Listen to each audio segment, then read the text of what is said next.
टाङ्गा खुल्टुङ भएर चाहिँ गाडी चलाउनु अप्ठ्यारो हुन्छ नि हौ।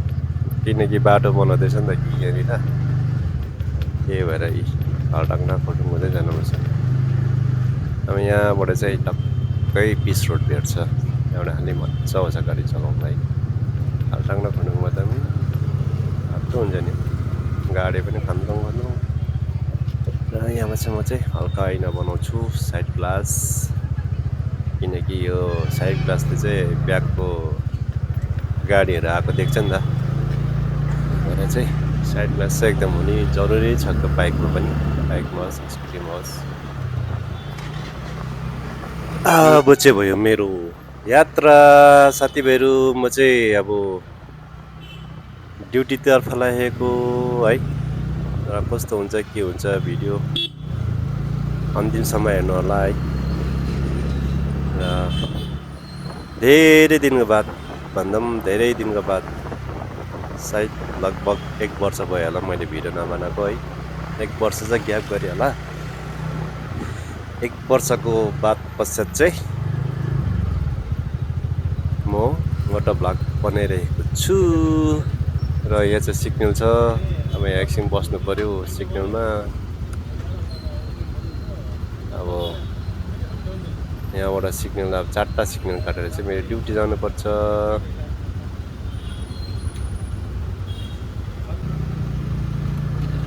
ल अब चाहिँ सिग्नल पनि खोलियो, अब 3टा सिग्नल काटेर चाहिँ जानु पर्यो। अब ड्युटी नगरी पनि भएन। हेर्नुहोस् मेरो यो हेलमेट अलिकति लुज भएर चाहिँ मेरो अगाडि फ्रन्टको क्यामेरा राख्ने जग्गा नै अलिकति डाउन हुन्छ नि हौ। माथि भित्रबाट टोपी लगाउँ भने पनि हेलमेट टाइट हुन्छ, हेलमेटै चाहिँ अब चेन्ज गर्ला जस्तो छ। त्यसरी ओभरटेक गर्नु चाहिँ म साह्रै डर लाग्छ। हेर्नु न, राइट साइडबाट जान्छ, यताबाट पनि गाडी आउँदै भने यताबाट पनि गाडी आउँदै भनेर ठ्याक्कै हेर्दैन गयो त होइन साथीहरू। फेरि अगाडि अत्र पो टिप्पर जाँदैछ फेरि हो। अब यहाँनिर पनि फेरि एउटा सिग्नल छ, फेरि सिग्नलमा पनि एकछिन बस्नै पर्यो। ज्यादा न ज्यादा 15 मिनट लाग्ने बाटोमा तपाईँको आधा घन्टा चाहिँ लाग्छ। आधा घन्टा पनि 20 मिनट चाहिँ लाग्छ दिउँसो। 10-15 मिनट चाहिँ लाग्छ स्पिड गयो भने, 10 मिनट चाहिँ पक्का लाग्छ। र पनि सिग्नलले गर्दाखेरि चाहिँ यसरी बस्नुपर्छ नि त, त्यही भएर।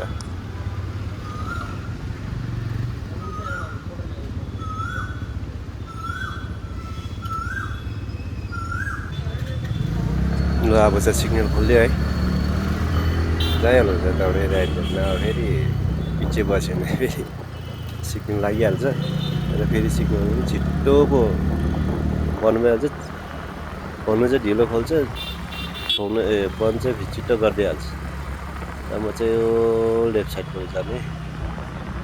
अस्ति कहाँ है साथी, यही तेर्सो जाँदै थिएँ।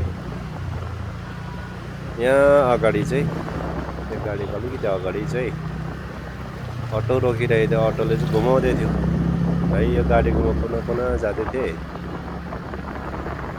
अनि यही साइडमा हौ, यहीँनिर है घुमाउँदै थियो अटोले। अन्त यो कुनामा चाहिँ म जाँदै थिएँ, कहाँनिर साइडमा हिर्काइदिएर फेरि मलाई मेरो गाडीमा हिर्काइदिइरहेछ।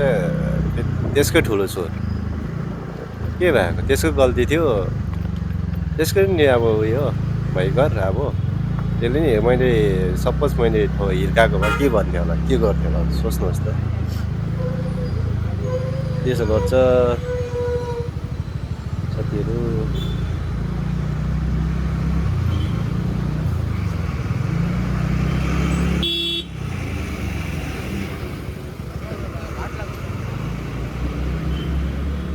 त्यो दिन मैले क्यामेरा लगाएको थिइनँ नि त।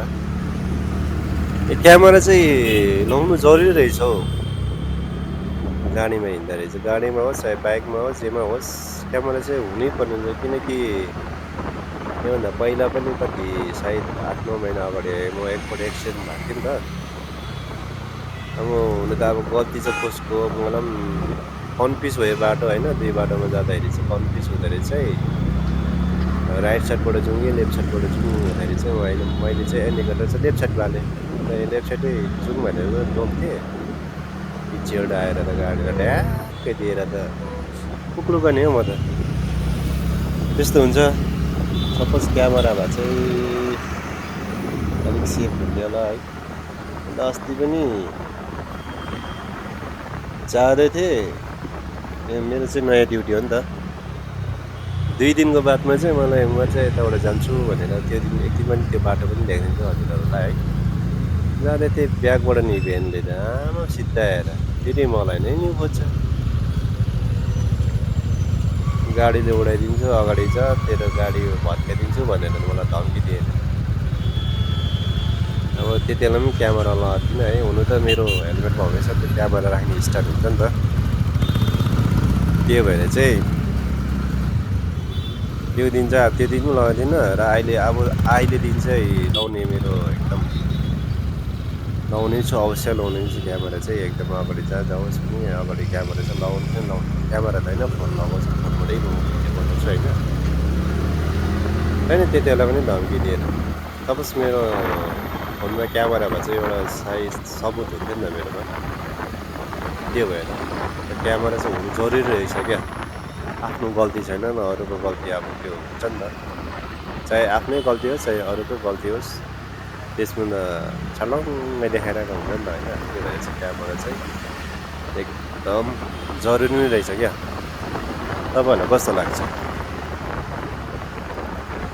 अन्त हेलमेट चाहिँ त्यो मतलब कन्नरै छोप्ने चाहिँ हेलमेट चाहिँ हुनै पर्ने जस्तो चाहिँ। यहाँ लडिहाल्यो भने सेफ हुँदो रहेछ। म पनि सेफ भइदियो, फोटो त सेफ भयो। अस्ति पनि आउँदा त्यही अटोवालाले नि ड्याक्कै हिर्काएर। अब यो चाहिँ लास्ट सिग्नल हो, 4 सिग्नल। अब चाहिँ ड्युटीको नजिक आयो।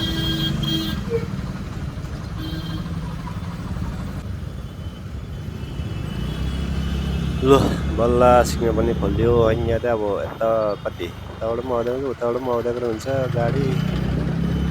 3-4 रास्ता बाटो छ। अन्त सिग्नल ड्याममै हुन्छ। ल अब चाहिँ ड्युटी आइपुगे। र कस्तो लाग्यो साथीहरूलाई मेरो मिनी भ्लग है, मिनी भ्लग मोटो भ्लग कस्तो लाग्यो कमेन्ट पनि गरिदिनुहोस्। र अब चाहिँ एभ्रिडे एकदम मेरो भिडियो चाहिँ दामी आउनेवाला छ है।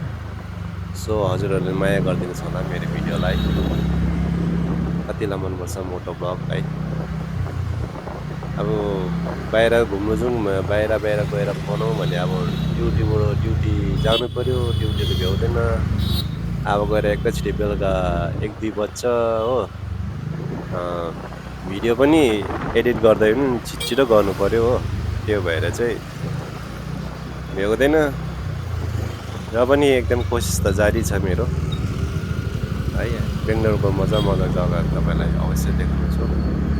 मेरो युट्युबमा गएर पनि हेर्नु सक्नुहुन्छ, परदेशी भ्लग सुबु लामामा है। बेङ्गलोरको धेरै जग्गाको भिडियोहरूले अपलोड गरेको छु मैले। धेरैले हेर्नु भएको छैन भने मेरो युट्युब च्यानल परदेशी भ्लग सुबु लामा छ, त्यसमा गएर तपाईँहरूले हेर्नु सक्नुहुन्छ।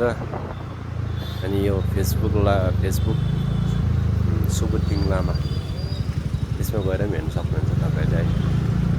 दुइटामा जुन चाहिँ सजिलो लाग्छ त्यसमा हेर्दा हुन्छ। र म चाहिँ अब ड्युटी आइपुगेँ र यहाँबाट चाहिँ लेफ्ट साइड जानु पऱ्यो है। मेरो ड्युटीको चाहिँ अन्डर छ पनि। र साथीहरू कस्तो लाग्यो के लाग्यो मेरो मिनी भ्लग है, मोटो भ्लग, हजुरहरू कमेन्ट गरिदिनुहोस् होला। अनि हजुरहरूलाई एकदम धन्यवाद छ को कसले हेर्नुहुँदैछ है। को कसले हेर्नु भएको छैन उहाँहरूलाई पनि एकदम हेर्नु भनेर म आग्रह गर्दछु। र आजको लागि चाहिँ यति नै है। म चाहिँ ड्युटी आइपुगेँ र नेक्स्ट भिडियो पनि अवश्य आउनेछ। र आजको लागि त यति नै। Thank you so much, bye bye, see you to again.